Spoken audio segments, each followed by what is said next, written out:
Hey there, and welcome into another exciting episode of A for Effort. I'm your host, Matt, and as always, we start off giving thanks to our unofficial sponsor of the podcast, AMC A-List. $19.95 a month gets you 3 movies a week at local AMC theaters in your area. Check AMC.com for theater listings and offer availability. Today's episode, we're going to break down the third installment in the John Wick franchise, Chapter 3, Parabellum. I have a rocky relationship with John Wick. I watched the first one back just after it came to Blu-ray DVD in a very stressful time, didn't finish it, went back to it. Then the second one came out, didn't really care for it. And then this third one came out, and I was like, man, there's a lot of hype surrounding it. Let me go back. So I went back, watched the first one, really loved the first one. Watched the second one, was kind of meh. And then the third one. And I have one major issue with the second and third John Wicks, and that it just feels less realistic each time it comes back. The first John Wick was so grounded in realism and so relatable in story, and everything about it was just phenomenal. I love the first John Wick. And then I get to the second one, and it just feels like it's hyper realistic, and I just really didn't enjoy myself at all. Like, I just felt like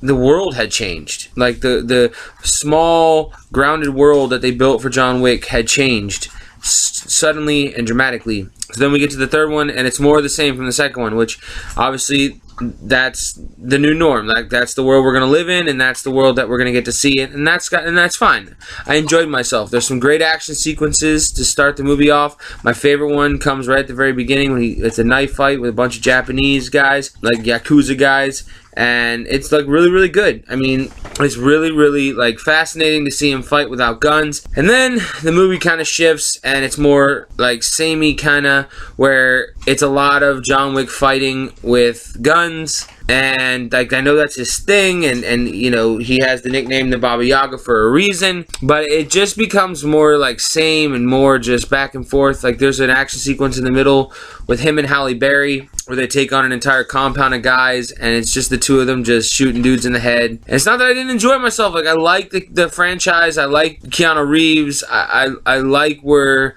the franchise is headed. I just think that, like, we could get a little bit more differentiating in the fight sequences. The first fight sequence with the knives, there's a fight sequence where he fights a dude with a book. It's great. Like, these are things I want to see more of. Show me more of that and less of the guns. You know, I like the movie. I think 3 was second to the first one. Like, it goes 1, 3, 2 in my opinion. I really liked the third's story. You know, I liked the adjudicator. I liked Lawrence Fishburne's character coming back around.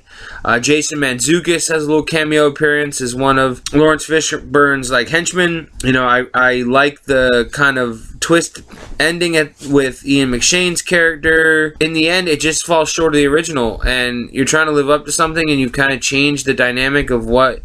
Cause I like the idea that like John Wick was this end-all be-all assassin, and he could be defeated. He could, you know, he literally, the beginning of the first one, he gets 3 guys come in his house, beat the crap out of him, he gets knocked out, he kills, the dog dies, right? But then when you get to the second one, even the third one, like, he's getting hit by multiple cars, and he's getting back up, like, as if he's, like, indestructible.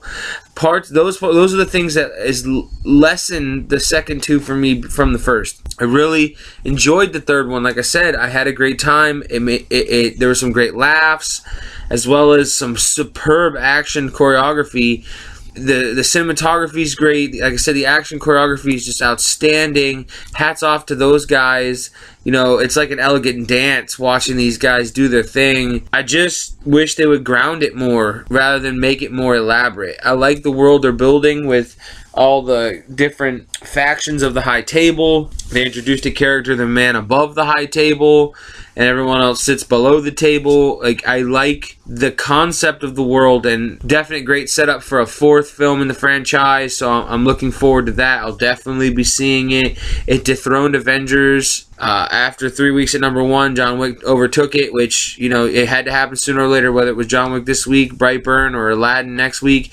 Like, something was going to dethrone it. I really liked it. I really did. It gets an A for effort. You know, I can't go above that, because I really think the cream of the crop right now for John Wick is number 1, and the first one's the best, and these other 2 come in right behind it. It's not, like I said, it's not that they're bad movies. I just think that it could be better, more grounded in the world that they built in the first one, and less technicolored and kind of hyper realistic in the second and third. So with that said, again, A for effort. I really enjoyed John Wick. Definitely go out and see it. You know, if you're into these style action movies, you're kind of reminiscent of like an early you know, a 90s action film. But I love this kind of style. It's what I grew up with, so I'm definitely interested in watching more of it. We don't get many of these kind of straightforward action films all that often. I have been your host, Matt. Check us out on all platforms: YouTube, Spotify, Google, Apple. Like, subscribe, share, comment. Got some new things in the works coming up to expand upon the A for Effort channel. Come back to us next time on A for Effort when we will have another quality movie review.